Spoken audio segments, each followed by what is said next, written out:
मित्रांनो, तुमच्या बाबतीत असं कधी झालंय का की एखाद्या ठिकाणी तुम्ही नाहीच आहात, एकाला आवाज तुमचाच नाही आहे, परंतु तो तुमच्याच आवाजासारखा हुबेहूब दिसतोय, किंवा त्या व्यक्तीच्या ठिकाणी तुम्ही स्वतः आहात असं दिसतंय.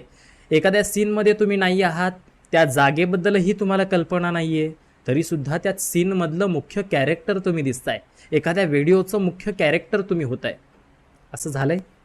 नसेल झालं तर तुम्ही अजूनही सेफ आहात, आणि झालं असेल तर नक्कीच तुम्हाला त्याचा प्रचंड त्रासही झालेला असेल. सध्याचा जमाना हा आपल्या सगळ्यांना माहिती आहे, AI चा जमाना आहे. आर्टिफिशियल इंटेलिजन्सचं जाळं इतकं मोठ्या प्रमाणात वाढतंय की त्याच्यामध्ये तुमच्या माझ्यासारखे सर्वसामान्य व्यक्ती तर गुंतले जातीलच, मात्र आज सेलिब्रिटीसुद्धा यापासून चुकलेले नाही आहेत.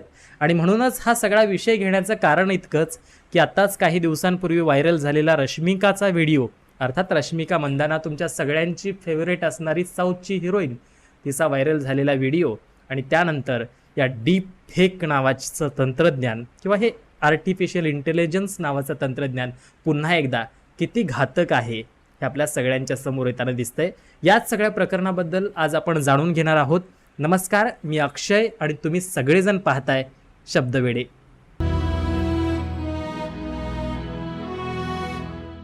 मित्रांनो, काही दिवसांपूर्वी रश्मिका मंदानाचा एक व्हिडिओ व्हायरल झाला. वास्तविक पाहता तो रश्मिकाचा व्हिडिओ नव्हताच, तर तो व्हिडिओ होता सोशल मीडिया इन्फ्लुएन्स असणाऱ्या जारा पटेल हिचा. खरं तर त्या जारा पटेलच्या व्हिडिओला रश्मिकाचा चेहरा लावून हुबेहूब रश्मिकाचा तो व्हिडिओ आहे असं सोशल मीडियावरती ट्रेंड करण्यात आलं, आणि तो अक्षरशः व्हायरलसुद्धा झाला. आणि त्याच्यातून एक प्रकारे रश्मिकाची बदनामीच होती की काय असं वाटत होतं. समाजामध्ये रश्मिकाची असणारी इमेज, एक ॲक्ट्रेस म्हणून तिची असणारी प्रतिमा मलिन करण्याचं काम ह्याच्या माध्यमातून झालंच. मात्र हा व्हिडिओ रश्मिकाचा नव्हता, मग तरीसुद्धा तो रश्मिकाचाच आहे असा कसा झाला? तर त्यासाठी वापरण्यात आलेलं होतं AI तंत्रज्ञान, आणि त्यातल्या त्यात ते डीप फेक. आता तुम्ही म्हणाल, हे डीप फेक म्हणजे काय असतं? मग हे सगळं झाल्यानंतर रश्मिकाने काही म्हटलं की नाही, किंवा मग वेगवेगळ्या फिल्म ॲक्टर्सनी याच्यावरती काही भूमिका घेतली की नाही? अनेक ॲक्टर्स असतील, अमिताभ बच्चन असतील किंवा अनेक सेलिब्रिटीज असतील, ज्यांनी याच्यावरती वक्तव्य करत असताना हे सगळं चुकीचं घडतंय, तंत्रज्ञानाचा चुकीचा वापर होतोय, याच्यावरती कायदेशीर कारवाई केली पाहिजे, अशी प्रत्येकाने आपापली मतं मांडण्याचं काम केलं. आणि रश्मिका, जिच्या बाबतीत असा एक चुकीचा व्हिडिओ व्हायरल झाला, त्या रश्मिकाची सुद्धा भूमिका फार महत्त्वाची होती. या सगळ्या घटना घडल्यानंतर रश्मिका बोलताना आपल्या एक्स अकाउंटवरून ती म्हणते की या सगळ्या व्हिडिओतून मला त्रास होतोच आहे, मात्र माझ्याबरोबरच माझ्यासारखाच अनेकांचे व्हिडिओ बनवले जाऊ शकतात, आणि असाच सुद्धा अनेकांना त्रास होऊ शकतो, आणि त्याच्यामुळे त्यांना मोठ्या प्रमाणात नुकसान होऊ शकतं. अशा पद्धतीची ती भूमिका व्यक्त करत असताना ती असंही म्हणते की माझे परिवारजनक असतील किंवा इतर मित्रपरिवार असतील, माझे हितचिंतक असतील, अशाही काळात माझ्या सोबत राहत आहेत, याचं मला समाधान आहे, मी त्यांचे धन्यवाद व्यक्त करते. आता याच्या पलीकडे रश्मिका म्हणू सुद्धा काय शकते? म्हणजे विचार करा, आपली आई आहे, बहीण आहे, तिचा असा एखादा चुकीचा व्हिडिओ बनवला जातोय आणि तो अशा पद्धतीने व्हायरल केला जातोय, तर काय भयावह अवस्था ती असेल, आपल्या प्रत्येकाला सहन होणारी नाही आहे. मग आता तुम्ही म्हणाल, मग हे कसं तयार होतंय?